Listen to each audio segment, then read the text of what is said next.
সুদীপা আর সুরূপা দুজনে কি আবার কখনো এক হতে পারবে? সম্পূর্ণটা জানতে ভিডিওটি স্কিপ না করে দেখতে থাকুন। অনুরাগের ছোঁয়া সিরিয়ালের আজকে পর্বে আপনারা দেখতে পাবেন ভূমিকম্প হয়ে সবকিছু ধ্বংস হয়ে যায় আর তখন সাংবাদিক আর পুলিশরা এসে সবার দেহ উদ্ধার করতে থাকে। তখন একটি সাংবাদিক বলে, এরকম ভয়াবহ ভূমিকম্প আগে 100 বছরের মধ্যেও কখনো হয়নি। এখানে সবার দেহ একেবারে ছিন্ন বিচ্ছিন্ন হয়ে পড়ে আছে, সবাইকে উদ্ধার করার কাজ চলছে। তখনই উদ্ধারকারীরা মা কালীর মূর্তিটাকে তোলে আর তখনই দুটো বাচ্চার কান্নার আওয়াজ ভেসে আসে। আর তখন সাংবাদিক বলে, এই ভয়াবহ ভূমিকম্পর মধ্যেও কি এখনো প্রাণ বেঁচে আছে? তখন সবাই দেখে দুটো বাচ্চা মেয়ে মা কালীর মূর্তির তলায় চাপা পড়ে আছে। তারপর দুজন উদ্ধারকারী সুদীপা আর সুরূপাকে কোলে নেয় আর বলে, মা কালী এদের রক্ষা করেছে, মাই এদের রক্ষা করেছে, ওই জন্যই এরা বেঁচে আছে। এদের মা বাবা পরিবারের সকলে হয়তো এদের থেকে আলাদা হয়ে গেছে, ওরাও হয়তো ছিন্ন বিচ্ছিন্ন হয়ে গেছে, কিন্তু এদের কি হবে এদের ভবিষ্যৎ? তখন আরেকটি উদ্ধারকারী দেখে তাদের গলার মধ্যে দুটো লকেট ঝুলছে আর তার মধ্যে তাদের নাম লেখা আছে। তখন একটি উদ্ধারকারী বলে, ওরা হয়তো দুজন যমজ বোন। অন্যদিকে একটি পুলিশ অফিসারের বউ হসপিটালে ভর্তি থাকে আর তখন পুলিশ অফিসারটি বলে, রেনু তোমার কি হয়েছে, তুমি এরকম কেন করছো, তোমার কোথায় কষ্ট হচ্ছে রেনু? তখনই সেখানে একটি ডাক্তার আসে আর পুলিশ অফিসারটিকে বলে, হিমাদ্রি একটু শোনো এদিকে, দেখো ওর যা অবস্থা, ও যদি ওর মেয়ে মারা যাওয়ার কথা শোনে তাহলে হয়তো ও এক্ষুনি মরে যাবে, আর ওর যা অবস্থা ও হয়তো আর বেশিক্ষণ বাঁচবেও না।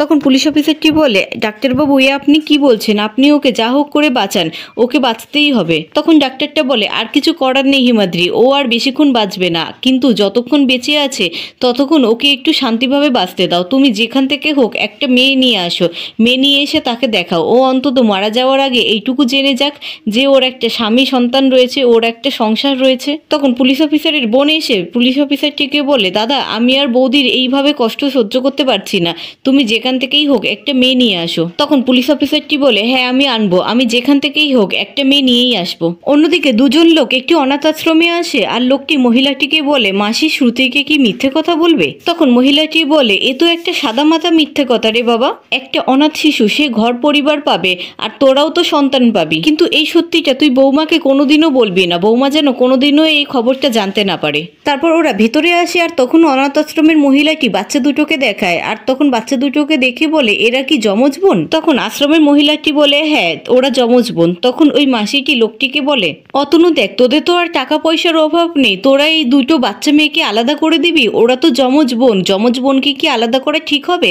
তোরা দুজনকেই যদি মানুষ করতিস। তখন অনাথ আশ্রমের মহিলাটি বলে, আসলে অন্য বাচ্চাটিকে নেওয়ার জন্য আরেকজন এসেছে, তার সাথে আগেই কথা হয়ে গেছে। তখন হিমাদ্রি পুলিশ অফিসার এসে বলে, আসলে আমার স্ত্রী মৃত সন্তানের জন্ম দিয়েছে আর ওকে যদি এখন আমি একটি কন্যা সন্তান দেখাতে না পারি তাহলে হয়তো ও আর বাঁচবে না, তাই ওকে এই মিথ্যে কথাটা আমাকে বলতেই হবে। আমি এই সন্তানটিকে নিয়ে গিয়ে ওর পাশে শুয়ে দেব আর বলবো এটাই ওর সন্তান, এই মিথ্যেটা আমাকে বলতেই হবে, এছাড়া আমার কাছে আর কোনো উপায় নেই। কিন্তু এই মিথ্যেটা আমি পুষিয়ে দেব, আমি ওকে নিজের জীবন দিয়ে আগলে রাখবো, ওকে মানুষের মতন মানুষ করে তুলবো। তখন অতনুবাবু বলে, কিন্তু দুই বোনকে আলাদা করে দেব? তখন হিমাদ্রি বলে, এছাড়া আমাদের কাছে আর কোনো উপায় নেই, দুই মাকে বাঁচানোর জন্য এদেরকে আলাদা হতেই হবে, কিন্তু ভগবান যদি চায় তাহলে এরা দুজনে বড় হয়ে ঠিক এক হবেই। তখনই অনাথ আশ্রমে মহিলাটি সেই দুটো চেন নিয়ে আসে আর বলে, এই দুটো চেন ওদের দুজনের গলায় পরানো ছিল আর এর মধ্যে ওদের দুজনের নামও লেখা আছে, এর নাম হলো সুদীপা আর ওর নাম সুরূপা, এই নিন ওদের চেনগুলো আপনারা নিন। তখন হিমাদ্রি পুলিশ অফিসারটি বলে, বাবা মা কত আদর করে কত যত্ন করে ওদের দুটো নাম রেখেছিল, এখন থেকে ওর নাম এটাই থাকবে, আমি ওর নাম পাল্টাবো না, ওর নাম সুদীপাই থাকবে। তখন অতনু বলে, আমি এই চেনটা সরিয়ে রাখবো, শ্রুতির খুব ইচ্ছা ছিল ওর মেয়ের নাম পরমা দেবে, ওই আজকে থেকে আমাদের সব, ওই আমাদের পরমা। এই বলে দুজন দুদিকে সুদীপা আর সুরূপাকে নিয়ে চলে যায়। তারপর হিমাদ্রি সুদীপাকে নিয়ে এসে তার বউ রেনুর পাশে শুয়ে দেয় আর বলে, এই দেখো রেনু তোমার মেয়ে। তখন রেনু সুদীপাকে দেখে খুব খুশি হয় আর বলে, তুমি ওকে আদর দিও, অনেক যত্ন করে অনেক ভালোবেসে ওকে মানুষ করো, ওকে অনেক বড় করো, আমার ভালোবাসাও ওকে দিও।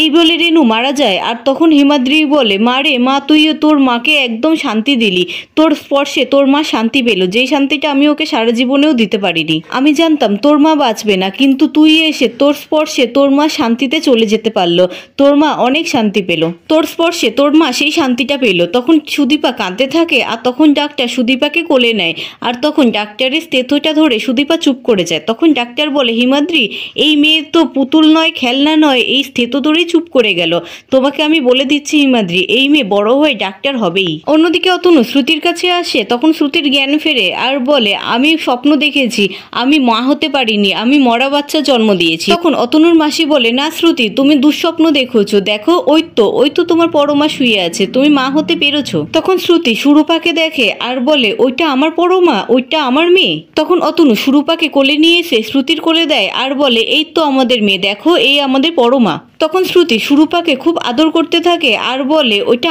আমার মেয়ে, আমার পরমা, আমার ভবিষ্যৎ। তখন অতনু বলে এই মেয়েই তোমাকে মা বানিয়েছে, এই মেয়ের কাছে আমরা সবাই বাধা পড়ে গেলাম, আমরা সবাই ঋণী হয়ে গেলাম।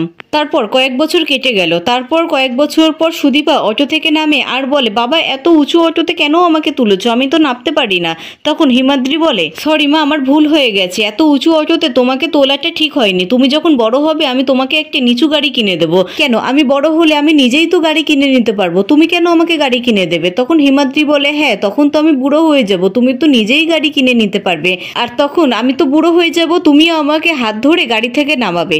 তখন হিমাদ্রির বোন বলে ঠিক আছে মামুনি, এবার তো দেরি হয়ে যাচ্ছে, চলো আমরা ভিতরে যাই, সবাই তো চলে গেল। তখন সুদীপা বলে তুমি সেই আমাকে দিদিমণি বলে ডাকলে, আমি তো ডাক্তার, আমি ডক্টর সুদীপা মিত্র, আর সবাই ভিতরে যাক না, সব প্রাইজ তো আমিই পাবো। অন্যদিকে পরমা আসে আর অতনু পরমাকে কোলে নেয়, আর তখন পরমা বলে এই তুমি আমাকে কোল থেকে নামাও, আমি কি রাজকুমারী নাকি, আমি তো ফুলালি। তখন শ্রুতি বলে আচ্ছা ও কার মতন হয়েছে বলো তো, আমরা তো কেউ এত ফুল ভালোবাসি না। তখন হিমাদ্রি মনে মনে ভাবতে থাকে, আর তখন শ্রুতি বলে কি হলো, তুমি আবার চিন্তা করতে বসে গেলে কেন?